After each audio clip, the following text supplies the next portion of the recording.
نصیر ترابی پچھلے ہفتے یعنی آج سے چند دن پہلے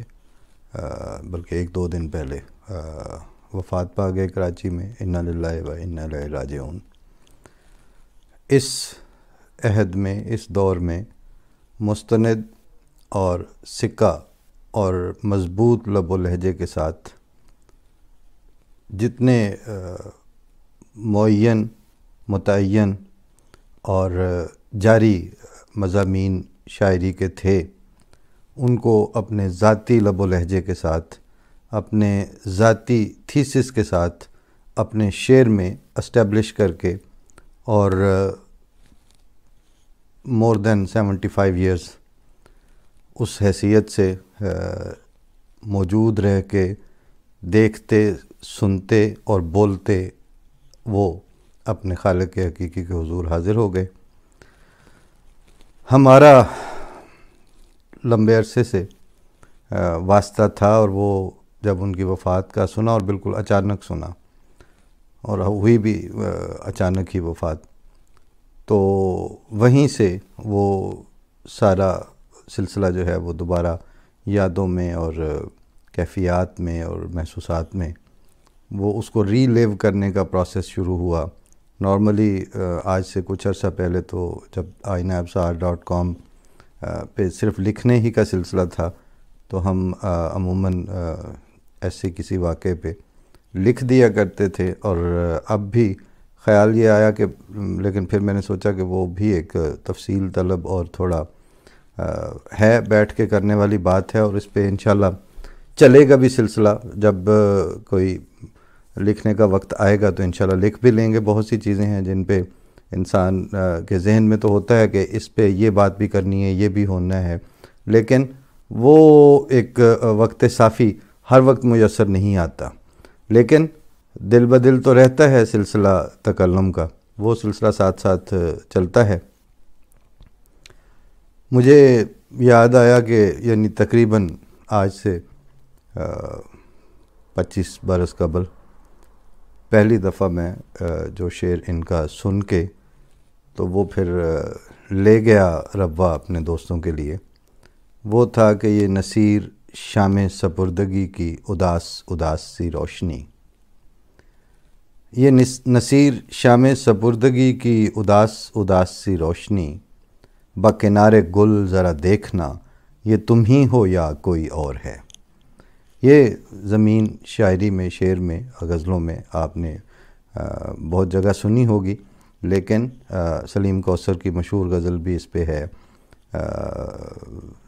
سر آئینہ میرا عکس ہے پس آئینہ کوئی اور ہے والی، اور اس میں بھی انہوں نے کمال شعر نکالے، لیکن اور لوگوں نے بھی لکھا، صابر ظفر صاحب نے بھی لکھی ہے وہ نہ تیرا خدا کوئی اور ہے نہ میرا خدا کوئی اور ہے۔ تو لیکن بنیادی طور پر اس زمین یہ پہلی دفعہ نصیر ترابی ہی نے لکھی، اور اس غزل کا مقطع یہ تھا کہ یہ نصیر شام سپردگی کی اداس اداس سی روشنی، بکنار گل ذرا دیکھنا یہ تم ہی ہو یا کوئی اور ہے۔ اس کے علاوہ پھر انہوں نے اپنے شعر میں بہت مضبوط بھی، بہت بڑے جو مقالہ جاتی مضامین ہیں وہ بھی آئے، اور وہ جو روزمرہ کی کیفیات ینگسٹرز میں چلتی ہیں، اپنی جو رومانس کی مختلف حالتیں ہیں، انہوں نے مختلف کیفیتوں کے ساتھ چلنا ہوتا ہے، جو انسانیت کا اتنا ہی پرانا ورثہ ہے جب سے انسان پیدا ہوا۔ تو اس میں بلکہ یاد ہے کہ جو اس وقت کے ہمارے دوست تھے جو اب ملکوں انصار اللہ ہی ہو گئے ہیں سارے کے سارے، اور لیکن یہ غزل جو ہے یہ ہمارے ہاں سے پہلے شروع ہوتی تھی، پھر آگے چلتی تھی، پھر کسی اور دوست کے پاس جاتی، پھر اس پہ، لیکن وہ چھوٹے چھوٹے مصروں والی تھی کہ وہ بے وفا ہے تو کیا مت کہو برا اس کو، کہ جو ہوا سو ہوا خوش رکھے خدا اس کو، ابھی سے جانا بھی کیا اس کی کم خیالی پر، ابھی تو اور بہت ہوگا سوچنا اس کو، نظر نہ آئے تو اس کی تلاش میں رہنا، کہیں ملے تو پلٹ کر نہ دیکھنا اس کو، اور وہ اپنے بارے میں کتنا ہے خوش گماں دیکھو، جب اس کو میں بھی نہ دیکھوں تو دیکھنا اس کو،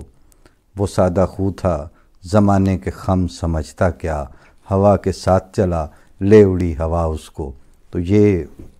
بھی جستہ جستہ شعر ساتھ ساتھ یاد آ رہے تھے۔ پھر پہلی دفعہ جب باقاعدہ ملاقات کہہ لیں یا باقاعدہ ان کی ضرورت پڑی، جب عبید اللہ علیم صاحب کی وفات ہوئی تو میں نے وہاں اسلام آباد میں ان کی لیے ایک تعزیتی ریفرنس کا انعقاد کرنے کا کیا فیصلہ، اور پھر اس کے مطابق جلدی میں ہی جس طرح کوشش کر کے مقامی احباب تھے راولپنڈی کے، اسلام آباد کے،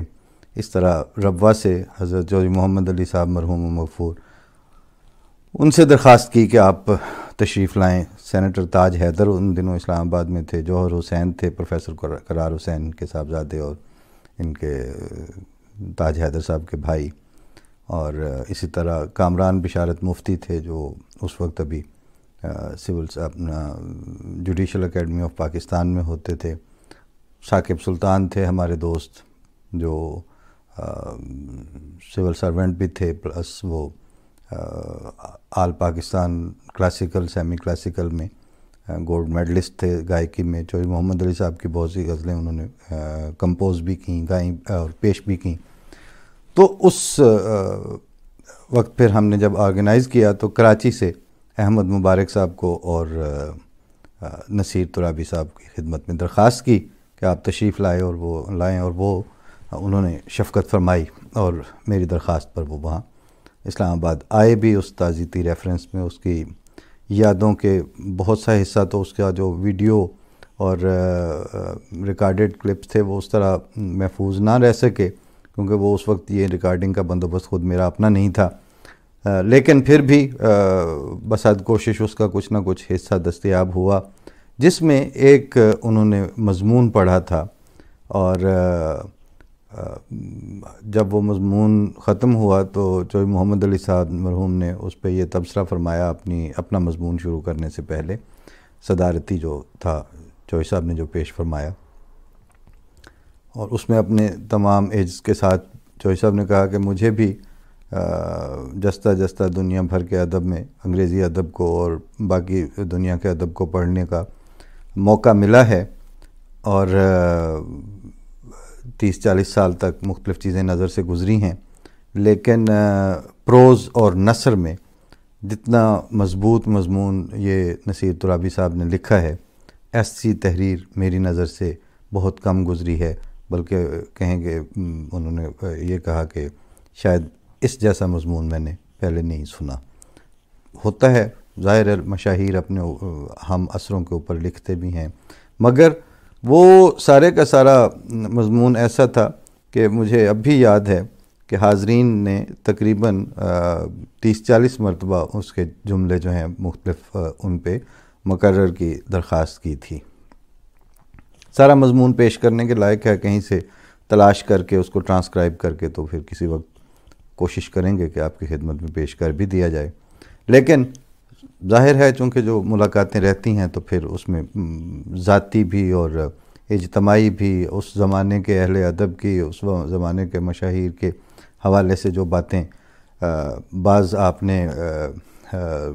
ڈائریکٹ سن رکھی ہوتی ہیں، ان میں سے بعض ایسے موقعوں پر جب کہ ایک آدمی جو ہے وہ اپنا کردار ادا کر کے رخصت ہو جاتا ہے تو پھر اس کو یاد کرتے وقت یا اس کا تذکرہ اور ذکر خیر کرتے وقت بعض چیزیں شعور اور یادداشت میں تازہ ہوتی ہیں تو ان کا ذکر بھی آ جاتا ہے۔ اسی ان کے اسلام آباد کے وزٹ کے دوران جب بعد از تقریب ہم وہاں G10 والے گیسٹ ہاؤس میں قیام تھا تو اس کے ڈرائنگ روم میں سٹنگ ہوئی، دوستوں کے ساتھ باتیں چل رہی تھیں، تو ایک موقع پر کہتے ہیں کہ اپنا ایک تقریب میں کراچی میں بڑے نقاد ہیں ڈاکٹر گوپی چند نارنگ ہندوستان کے، تو وہ آئے ہوئے تھے اور وہ میر کے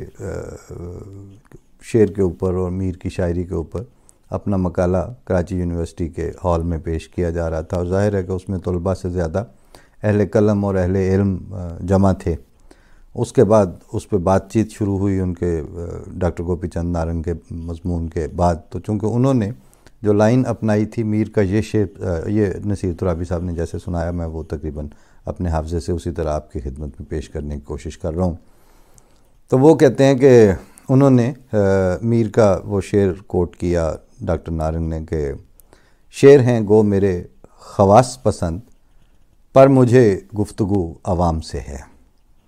اور اس کی تشریح میں وہ خواص اور عوام کی جو تشریح ایلیٹ اور اشرافیہ اور ان حوالوں سے پولیٹیکل تشریح کرنے لگے. تو کہتے ہیں کہ میں نے دوران گفتگو ٹوک کے ہاتھ کھڑا کر کے میں نے کہا ڈاکٹر گوپی چند نارنگ، آپ جو فرما رہے ہیں یہ عوام اور یہ خواص پولیٹیکل سائنس کے ہیں. ادب اور میر کے خواص اور عوام ڈیفرنٹ ہیں، اس سے مختلف ہیں. ظاہر ہے حال میں ایک دفعہ سناٹا چھا گیا اور بولتے تھے تو پھر ان کی ایک تیقن اور اس کے ساتھ بات ہو رہی ہوتی تھی تو لوگ سنتے بھی تھے. پڑھن بہرحال انہوں نے زید بخاری سے سیکھی تھی اور ان کو اپنا استاد مانتے تھے. تو وہ لب و لہجہ پھر چونکہ علامہ رشید ترابی کے صاحبزادے تھے تو ایز اے ذاکر اور ان کی جو خطیبانہ صلاحیتیں ہیں وہ بھی ساتھ ساتھ.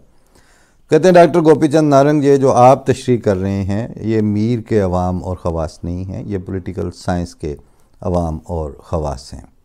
میر کیا کہنا چاہ رہے ہیں وہ میں عرض کرتا ہوں آپ کو، میں بتاتا ہوں. تو سب نے بساد اشتیاق دیکھا. تو کہتے ہیں آپ کا میر کا شعر تھا کہ شعر ہیں گو میرے خواص پسند، پر مجھے گفتگو عوام سے ہے. اس کا ترجمہ یا تشریح یہ بنے گی کہ شعر ہیں گو میرے حافظ پسند، سعدی پسند، سودا پسند اور غالب پسند،